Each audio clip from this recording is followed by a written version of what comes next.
Welcome to target with Indian. नमस्कार। Today current affairs के today parts में आज के अंक में देखते हैं कुछ महत्वपूर्ण करंट अफेयर्स जो आगामी प्रतियोगी परीक्षाओं के दृष्टिकोण से अति महत्वपूर्ण साबित होंगे। इसमें पहला है मुकाबला। पश्चिमी बंगाल में 10 अप्रैल से शुरू होगा युद्धाभ्यास। भारत के आसमान में गरजेंगे अमेरिकी F-15 और रूसी सुखोई 13 विमान। अहम आयोजन, अमेरिकी सेना के प्रशांत क्षेत्र की टुकड़ी होगी इस अभ्यास में शामिल। इसको और विस्तार से देखते हैं तो इसमें दिया है भारत और अमेरिका की वायुसेनाएं 10 अप्रैल से पश्चिमी बंगाल के कलाईकुंडा हवाई अड्डे पर युद्धाभ्यास करेंगे। इस दौरान अमेरिका के युद्धक विमान F-15 और भारतीय वायुसेना में शामिल रूस निर्मित सुखोई 30 के बीच मुकाबला देखना रोचक होगा। यूक्रेन युद्ध को लेकर जिस तरह से अमेरिका और रूस आमने सामने खड़े हैं, उसकी पृष्ठभूमि में यह मुकाबला और भी अहम होगा। वायुसेना के वरिष्ठ अधिकारियों ने बताया कि अमेरिकी वायुसेना के F-15 स्ट्राइक ईगल लड़ाकू विमान का बेड़ा युद्धाभ्यास के लिए पश्चिम बंगाल के कलाईकुंडा वायुसेना स्टेशन पहुंचेगा। युद्धाभ्यास में भारतीय वायुसेना का प्रतिनिधित्व सुखोई 30 जेट और तेजस करेंगे। इसके साथ ही आधुनिक बेड़े के अन्य लड़ाकू विमान भी इस आयोजन में अपना दम दिखाएंगे। अभ्यास में अमेरिकी वायुसेना की तरफ से अमेरिकी सेना की प्रशांत क्षेत्र की टुकड़ी इस अभ्यास में शामिल होगी। अमेरिकी सेना की एक कमान हिंद प्रशांत क्षेत्र में भारत के साथ समन्वय करती है। F-15 लड़ाकू विमान की भागीदारी के कारण यह अभ्यास और इसका समय अहम है, क्योंकि भारतीय वायुसेना की ओर से 114 लड़ाकू विमानों की प्रतियोगिता में F-15 एक बड़ा दावेदार है। आगे देखते हैं सुखोई 30 विमान। वायुसेना भी दम दिखाने को तैयार। वायुसेना अधिकारी ने कहा कि भारतीय वायुसेना भी अभ्यास के लिए अपने पूर्व चेतावनी वाले विमान और IL-78 मिड एयर रिफ्यूलर को तैनात कर सकती है। यहाँ पर सुखोई 30 विमान दिखाया गया है और इसके ऊपर जो अमेरिकी F-15 लड़ाकू विमान दिखाया गया है। और इसमें देखते हैं तो अगली खबर इसमें है, इंपॉर्टेंट करंट अफेयर से भी है। इसमें है भारत की मदद से लोक नीति विश्वविद्यालय खोलना चाहता है श्रीलंका। यानी भारत का पड़ोसी देश, दक्षिणी पड़ोसी देश जो है श्रीलंका, भारत की मदद से लोक नीति विश्वविद्यालय खोलना चाहता है। इसमें देखते हैं कोलंबो से न्यूज है। श्रीलंका के राष्ट्रपति रानिल विक्रमसिंघे भारत की मदद से शासन और लोक नीति विश्वविद्यालय खोलना चाहते हैं। रविवार यानी 2 अप्रैल 2023 को उन्होंने भारतीय सुशासन संस्थान के महानिदेशक भरतलाल से मुलाकात के दौरान इस संबंध में अनुरोध किया। इसके साथ उन्होंने श्रीलंका के सिविल सेवकों के प्रदर्शन में सुधार के लिए सुझाव भी मांगे। बैठक के दौरान भरतलाल ने लोक सेवा वितरण के क्षेत्र में भारत की कामयाबी की चर्चा की और बताया किस तरह से किफायती और प्रभावी तरीके से लोगों तक लोक सेवा मुहैया कराई जा सकती है। तो इसमें नोटेड पॉइंट है कि जो वर्तमान श्रीलंका के राष्ट्रपति हैं रानिल विक्रमसिंघे हैं और ये भारत की मदद से जो है शासन व लोक नीति विश्वविद्यालय खोलना चाहते हैं। तो इसमें इंपॉर्टेंट यह रहा, ऊपर जो इंपॉर्टेंट यह रहा कि इसमें जो 2 विमान लड़ाकू विमान है, भारत का सुखोई 30 विमान और अमेरिकी F-15 विमान, ये शामिल होंगे युद्धाभ्यास में। भारत और अमेरिका की वायुसेनाओं के बीच जो अभ्यास होगा उसका नाम युद्धाभ्यास है और यह जो होगा पश्चिमी बंगाल के कलाईकुंडा नामक स्थान पर 10 अप्रैल से होगा। तो ये पीटी की एग्जाम से इंपॉर्टेंट रहे। अगली महत्वपूर्ण खबर इसमें देखें तो रिबाकिना को हराकर क्वितोवा विजेता बनी। इसमें देखते हैं 10.35 करोड़ रुपए की इनामी राशि क्वितोवा को 22 मिनट चला ट्राई ब्रेकर। इसको विस्तार से देखते हैं तो इसमें है 2 बार की विंबलडन विजेता चेक गणराज्य की पेत्रा क्वितोवा ने प्रतिष्ठित WTA women's tennis association 1000 tennis tournament Miami open का खिताब पहली बार जीत लिया। नोटेड पॉइंट है कि उन्होंने पहली बार जीता है, जबकि विंबलडन को इन्होंने 2 बार जीता है और ये जो है चेक गणराज्य की हैं। ये भी नोटेड पॉइंट है।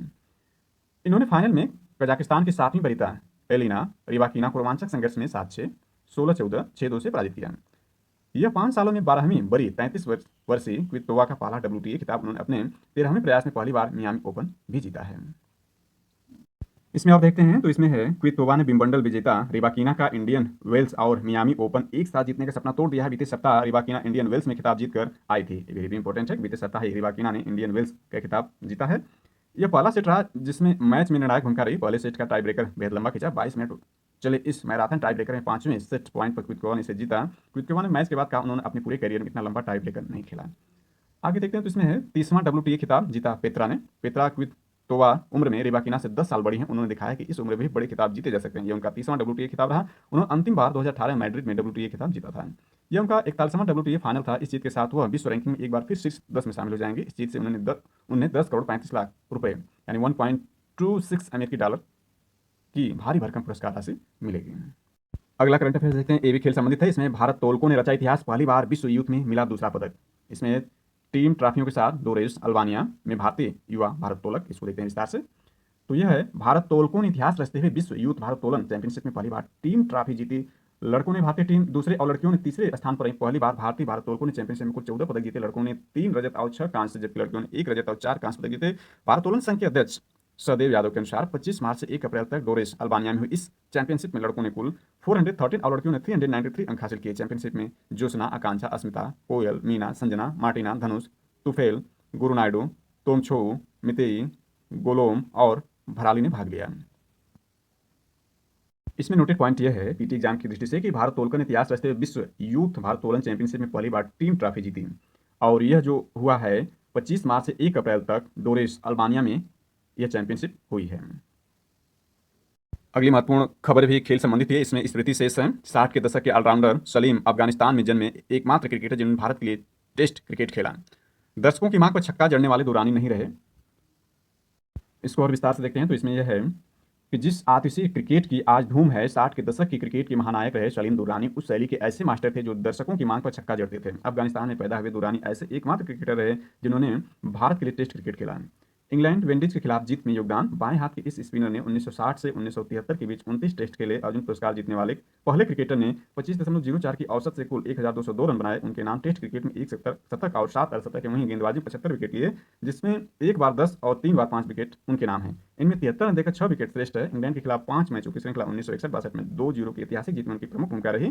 कलकत्ता टेस्ट में 8 और मद्रास टेस्ट में 10 विकेट लिए थे। मार्च 1971 में वेस्टइंडीज के खिलाफ 7 विकेट की जीत में दूसरी पारी में लायर्स और सोबर्स के विकेट लिए थे। दुरानी नहीं तो मैच नहीं। 1973 में कानपुर में टेस्ट होना था, लेकिन दुरानी को मैच में शामिल नहीं किया गया था। तब दर्शकों ने तख्तियां दिखाई थी जिस पर लिखा था कि no Durrani no test, Durrani नहीं तो मैच नहीं। बॉलीवुड में भी आजमाया हाथ। 6 फुट लंबे दुरानी का बॉलीवुड में भी नाता रहा। 1973 में परवीन बाबरी के साथ चरित्र फिल्म में भूमिका अदा की। मिमिक्री के लिए मशहूर थे। राजकुमार का संवाद गंगा मैया की सौगंध और राजकुमार का डायलॉग ये बच्चे के खेलने की चीज नहीं है, हाथ में लग जाए तो खून निकल आता है, अक्सर ड्रेसिंग रूम में साथियों को सुनाते थे। पीएम ने जताया दुख, साझा की पुरानी यादें। इसमें दिग्गज क्रिकेटर दुरानी के निधन पर प्रधानमंत्री नरेंद्र मोदी ने दुख जताया। पीएम मोदी ने ट्वीट किया, सलीम दुरानी जी क्रिकेट के दिग्गज थे, अपने आप में एक संस्था थे। उन्होंने क्रिकेट की दुनिया में भारत के उत्थान महत्वपूर्ण योगदान दिया। उनके निधन से आहत हूं। अन्य ट्वीट में कहा, मुझे कई बार उनसे मिलने का मौका मिला। एक मरतबा 2004 में जामनगर में उन्हें सम्मानित किया था। कार्यक्रम में महान क्रिकेटर बीनू मांकड़ जी की प्रतिमा का अनावरण किया गया था। उनकी यादें हैं। पीएम मोदी ने 2004 में दुरानी के सम्मान समारोह की तस्वीर साझा की। इसमें है भारत के पहले अर्जुन पुरस्कार विजेता। नोटेड पॉइंट है, ये भारत के जो है पहले अर्जुन पुरस्कार विजेता हैं क्रिकेटर और जनता की मांग पर छक्के मारने वाले शख्स सलीम दुरानी। ओम शांति उनके परिवार, दोस्तों और परिजनों के प्रति हार्दिक संवेदनाएं। बीवीएस लक्ष्मण पूर्व क्रिकेटर, ये संवेदना है। तो हर पारी में 300 से 400 रन होते हैं। दर्शकों की बेहद चहेते रहे दुरानी साहब ने एक बार पूछा गया कि आप दर्शकों की मांग को उसी तरफ कैसे छक्का जड़ देते हैं। उनका जवाब था कि अरे भाई, दर्शक तो पूरे स्टेडियम में ही छक्कों की मांग करते हैं। मेरा जिधर छक्का लग जाता है दर्शक समझते हैं कि उनकी डिमांड पर लगाया गया। अगर दर्शकों की मांग पर ही छक्के लगाता तो हर पारी में 300-400 रन होते हैं। दर्शक मुझे प्यार करते हैं इसलिए ऐसा करते हैं। उनके प्यार ने अच्छा खेलने के लिए प्रेरित भी किया है। क्रिकेट ने बहुत दिया, जो न मिला उसका शिकवा नहीं। दुरानी साहब जब खेलते थे तब टेस्ट की मैच फीस 300 रुपये थी। कुछ साल पहले उन्होंने कहा था, उन्हें इसका गिला नहीं है। आजकल क्रिकेटरों को बड़ा पैसा, सुख सुविधाएं मिल रही हैं। हमारे समय क्रिकेटरों को इतना नहीं मिलता था, पर दर्शकों का प्यार तब भी था, अब भी है। बकौल दुरानी मैं खुद बरसों स्कूटर पर चलता रहा, पर इस बात का शिकवा नहीं बीसीसीआई ने किया है, कुछ संस्थाएं भी कर रही हैं। यह भी सच है कि यह क्रिकेट ही था जिसके कारण हम हवाई जहाज में बैठे थे। रणजी ट्रॉफी कैरियर की शुरुआत 1958 में सौराष्ट्र टीम के साथ की थी, लेकिन बाद में उदयपुर के महाराणा द्वारा बुलाए जाने के बाद वह राजस्थान की तरफ से खेलने लगे।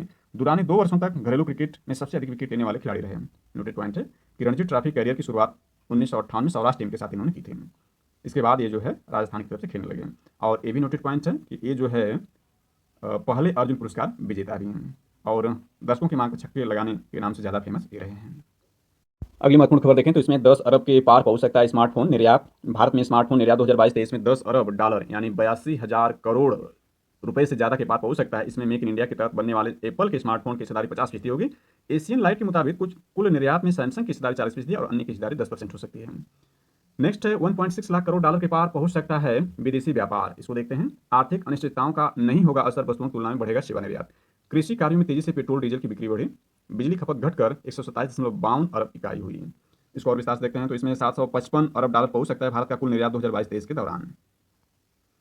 इसमें दिया है आर्थिक अस्थिरताओं के बावजूद भारत का विदेशी व्यापार चालू वित्त वर्ष यानी 2023-24 में 1.6 लाख करोड़ डॉलर के पार पहुंच सकता है। ग्लोबल ट्रेड रिसर्च इनिशिएटिव यानी जीटीआरआई ने एक रिपोर्ट में कहा 2022-23 के लिए 1.6 लाख करोड़ डॉलर देश की नॉमिनल जीडीपी 3.4 लाख करोड़ का करीब 48% होगा।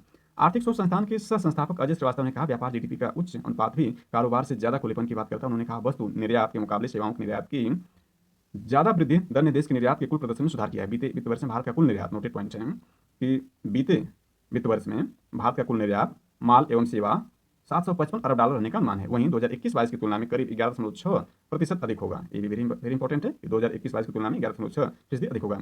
चालू वित्त वर्ष में भारत का व्यापारिक निर्यात 5% बढ़कर 442 अरब डॉलर और सेवाओं का निर्यात 22.6% बढ़कर 311.9 अरब डॉलर होने का अनुमान है। 2021-22 में विदेशी व्यापार 1.43 लाख करोड़ डॉलर रहा था।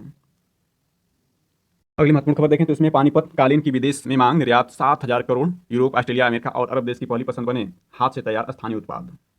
इसको और विस्तार से देखते हैं तो इसमें है पानीपत सेक्टर 25 स्थित एक एक्सपोर्ट हाउस में कालीन डिजाइन करता कारीगर। आंकड़ों की नजर पर डालें तो 140 से 150 फैक्ट्रियां हैं पानीपत में कालीन बनाने की। 1500 यानी 1,500 करोड़ रुपए तक बढ़ा है कारोबार पिछले 5 साल में। कई बार ऑर्डर भी पूरे नहीं होते। इसके बाद बेहतर कौशल के लिए खुले इंस्टीट्यूट। और इसमें थोड़ा देखते हैं तो यह धागे और टेक्सटाइल के बाद अब पानीपत कालीन उद्योग का भी हब बन चुका है। नोटेड पॉइंट है कि हरियाणा से संबंधित न्यूज है। धागे और टेक्सटाइल के बाद पानीपत कालीन उद्योग का हब बन चुका है। यहाँ के तैयार कालीन यूरोपीय देशों के साथ ऑस्ट्रेलिया, अमेरिका और अरब देशों के पहली पसंद बन चुके हैं। आंकड़ों के अनुसार पानीपत में हर साल 7,000 करोड़ का कालीन निर्यात होता है। खास बात यह है कि पानीपत के अधिकतर कालीन हाथ से तैयार किए जाते हैं, इसलिए महंगा होने के बावजूद इसकी मांग काफी ज्यादा है। देश में कालीन उद्योग के लिए उत्तर प्रदेश के भदोही वेरी वेरी इंपॉर्टेंट है। देश में कालीन उद्योग के लिए उत्तर प्रदेश का भदोही प्रमुख रूप से जाना जाता है, लेकिन अब पानीपत ने उसकी बराबरी कर ली है। पानीपत में कालीन बनाने की 140 से 150 फैक्ट्रियां हैं। पिछले 5 साल में यहाँ का कारपेट मार्केट करीब 1,500 करोड़ बढ़ा है।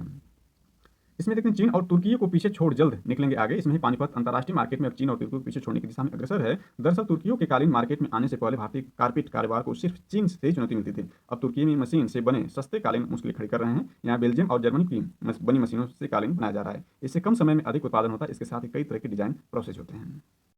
अगली महत्वपूर्ण खबर देखते हैं। यह शिक्षा या रोजगार संबंधित महत्वपूर्ण खबर है। तो इसमें सीधी भर्ती में आ रही दिक्कतों का निपटारा करे एसएससी यानी स्टाफ सिलेक्शन बोर्ड के बारे में कहा जा रहा है।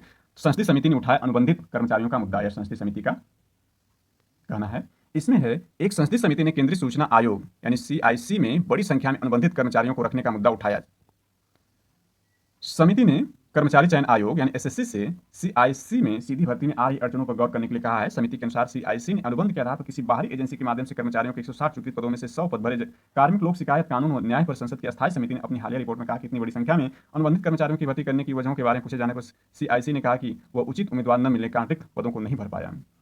अनुबंधित कर्मचारी नहीं हो सकते विकल्प। समिति का मानना है कि अनुबंधित कर्मचारी नियमित कार्यबल का विकल्प नहीं हो सकते। समिति ने सिफारिश की है कर्मचारी चयन आयोग एसएससी को सीआईसी में सीधी भर्ती से पदों को भरने में आ रही मुश्किलों के कारणों पर गौर करते हुए उन्हें इससे अवगत कराना चाहिए। अगली महत्वपूर्ण खबर देखते हैं। इसे मामला 2 है सरल भाषा में तैयार हो विधेयकों का मसौदा। इसमें है संसद की कानून एवं कार्मिक मामलों की अस्थायी समिति ने सिफारिश की है कि विधेयकों के मसौदे इतनी सरल भाषा में तैयार किए जाने चाहिए कि आम लोग विधेयक और इसे लाने के कारणों को समझ सके। समिति ने कहा वर्तमान में विधि मंत्रालय के विधायी विभाग की ओर से तैयार किए जाने वाले विधेयकों के मसौदों की भाषा को या तो केवल देश के बुद्धिजीवी समझ सकते हैं या फिर वे लोग जिन्हें कानून की समझ है।